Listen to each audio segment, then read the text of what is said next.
నమస్కారం అండి. బేసిక్ 1 నుంచి 13 దాకా చూసారు కదా. 14 చూడండి. 14 మూమెంట్స్ ఇలా ఉంది కదా.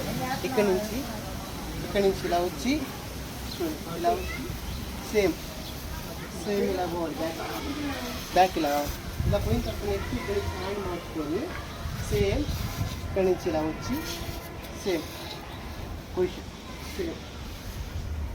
పొజిషన్ ఇలా రావాలి. ఓకేనా? మీకు ఏం డౌట్ ఉంటే కాంటాక్ట్ నెంబర్ పెట్టాను, కాంటాక్ట్ అవ్వండి. ఇక్కడ చూడండి పొజిషన్ సేమ్ ఇలా ఉంది కదా.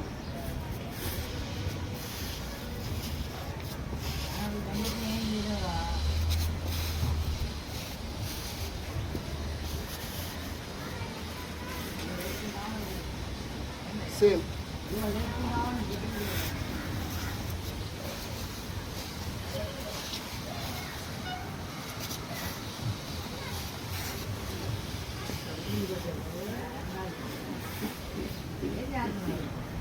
Thank you.